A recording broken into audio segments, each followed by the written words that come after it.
மறுக்கப்படுகிறது அப்படின்னா ஆண் சமூகத்துக்கிட்ட இருந்துதான் மறுக்கப்படுகிறது. அது வெட்கத்தோட அதை எடுத்துக்கிறவங்க பெண் சமூகமா இருக்கிறாங்க. இங்க பாலின மருந்து, அறிவை சார்ந்து, உடலை சார்ந்து இங்க உடைய மற்றும் மாற்று கருத்தா சொல்லக்கூடிய பல பேர் இங்க சொல்லும் போது எனக்கு ஒரே ஒரு விஷயம் தான் தோணுது. மனிதன் இனமா நம்ம பார்த்தோம் அப்படின்னா அங்க உடை மற்றும் வேறு அல்ல. எந்த உடை வேணாலும் போட்டுக்கலாம். இங்க உணர்வுக்கும் உணர்ச்சிக்கும் மதிப்பளிக்காத சமூகம் இருக்கு. அது குறிப்பா ஆண் சமூகம் இருக்கு அப்படின்றத நான் இந்த இடத்துல பதிவு பண்ண விரும்புறேன். எங்களை போல இருக்க பிறப்பால் நான் பெண் அல்ல.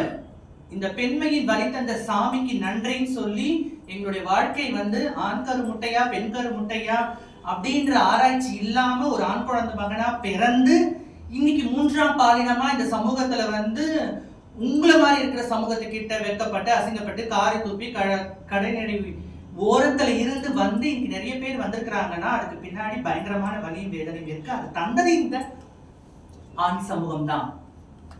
அது தந்தது இந்த ஆண் சமூகம் தான். உடலும் மனமும் உயிரும் ஒண்ணு அப்படின்னா அது மனித இனத்துக்குள்ள ஒரு மனித இனமா பார்க்கக்கூடிய பார்வை இன்னைக்கு இல்ல, என்னைக்கோ மாறணும்னு நினைச்சோம், மாறாம இன்னைக்குமே ஒரு பெண்ணையும் ஒரு பெண் போல் தோற்றம் உள்ளவர்களிடம் இச்சைக்கு பசி தீக்கும் கயவர்களாக எங்களை யூஸ் பண்ற இந்த ஆண் சமூகம் இன்னைக்கு எங்களுக்கு பாலியல் தொழில்ன்றது ஒரு புனிதமான தொழில்.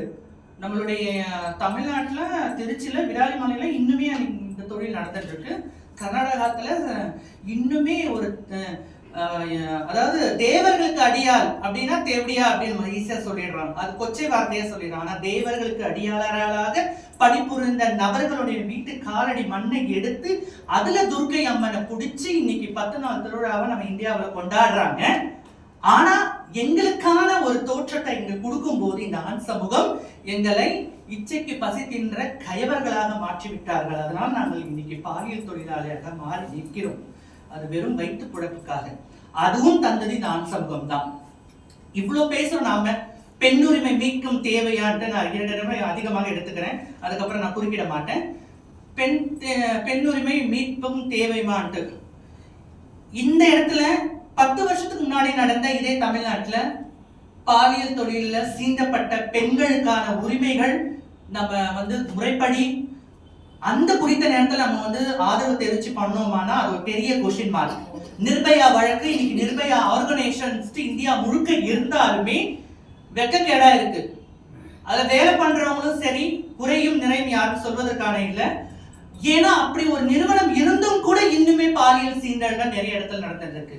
சோ பெற்றோர்களுக்கு ஒரு முக்கியமான கோரிக்கை என்ன அப்படின்னா, நம்ம குழந்தைய வளர்க்கறதுக்கான சூழல், அது ஆண் குழந்தையா இருந்தாலும் பெண் குழந்தையா இருந்தாலும், ஒரு பெண் குழந்தை வளரும் போது ஒரு ஆண்மகனா நான் வளரணும் அப்படின்ற ஒரு போர்வையை அதுக்குள்ள இருந்து உள்ளார்ந்த உணர்ச்சியோடு வளரும் போது ஒரு ஆண்மகன் குழந்தை பிறந்து அது பெண் குழந்தையா வளரணும், நான் பெண்ணா மாறணும்னு நினைக்கும் போது அந்த வளர்ப்பின் ஸ்டேஜஸ் இருக்கு இல்லையா, அது இன்னைக்கு நிறைய பெற்றோர்கள் கைவிட்டுட்டாங்க அப்படின்னு நான் சொல்லுவேன்.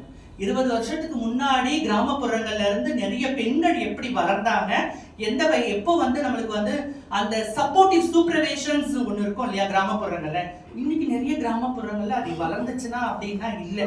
அப்ப நகர்ப்புறத்துக்கும் கிராமப்புறத்துக்கும் என்ன வித்தியாசம், விதிவிலக்கா அப்படின்றதுக்காக அந்த மாதிரி இருக்க பாலியல் சீண்டல்கள் நம்ம குறைக்கப்படணும். அதுக்கான விஷயத்த பேசணும் அப்படின்னா அன்றுதான் முழுமையான பெண்ணுரிமை அப்படின்றது கிடைச்சிருக்கு நான் சொல்லுவேன்.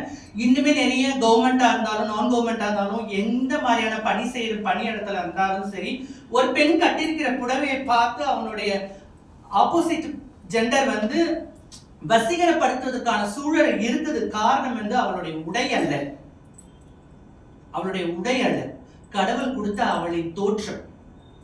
அது ஒரு மனித தோற்றம். அதையும் நம்ம பார்க்கிறோம் அப்படின்னா நாம எந்த இடத்துல நம்ம பயணிக்கிறோம் அப்படின்னு சொல்லணும். மூணாவது, எங்களை மாதிரி இருக்கிற மூன்றாம் பாலினமா இருக்கக்கூடிய திருநங்கைகள் இன்னைக்கு பெண்ணுக்கு நிகரா அழகா ஆயிட்டாங்க. கேர்லிஷா இருக்கிறாங்களே விட கேர்ள் மாதிரி இருக்கிறாங்க. பெண்களே தோத்து போயிட்டாங்கன்னு சொல்லக்கூடிய அளவுக்கு இன்னைக்கு ஆண் சமூகம் எங்க மேல திணிச்சிருக்கிறாங்க அப்படின்றதான் நான் சொல்லுவேன். ஏன்னா உங்ககிட்ட இது இல்லையான்னு கேட்கறாங்க. வெக்கத்தை விட்டு மானத்தை விட்டு 4 செவத்துக்குள்ளேயும் நடு ரோட்லயும் இரவு நேரத்திலையும் கேட்கறாங்க, உனக்கு இது இல்லையா அது இல்லையா, எது இருந்தா என்ன எது இல்லைன்னா என்ன. அப்ப நீ சொல்லும் போது எனக்கான அங்க என்னுடைய உணர்வு சாகடிக்கப்படுகிறது.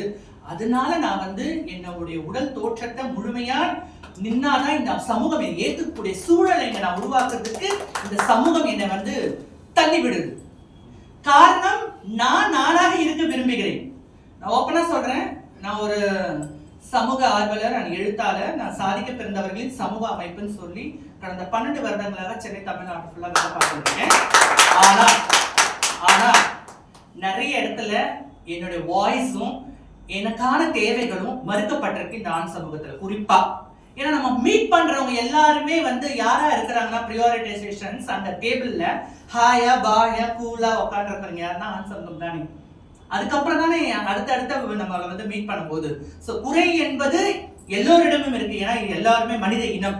அந்த மனித இனத்தை மனிதமா பாருங்க.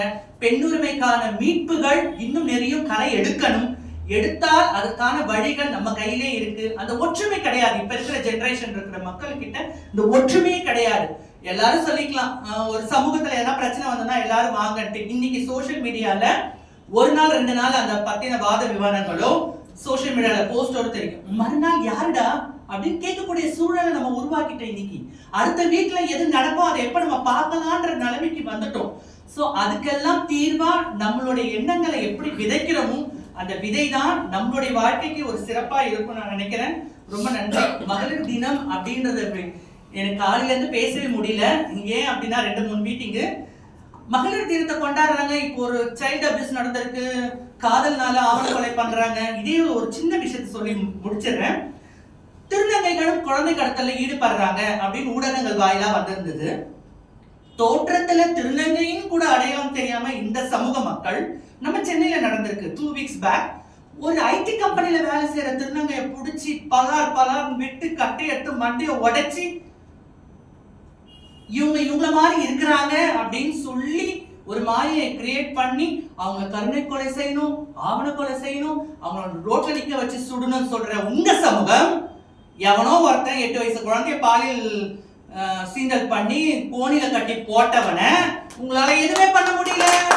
அவங்க பாதுகாப்பாகவும் சேஃப் அண்ட் செக்யூரிட்டியாகவும் உங்களுடைய அம்பேத்கர் சொன்ன பைலா படி லா படி நீங்க வந்து அவனுக்கு சட்டத்திட்ட பொருட்களையும் ஆராய்ச்சி வேலையில இருக்கிற நீங்க எங்களுடைய சமூகம் இன்னைக்கு மேலோங்கும் அப்படின்னு நீங்க நினைச்சிட்டு இருக்கீங்க. அது கூடிய விரைவில் வரப்போகுது என்று சொல்லி முடிக்கிறேன். நன்றி. சொன்ன மாதிரி இன்றைக்கு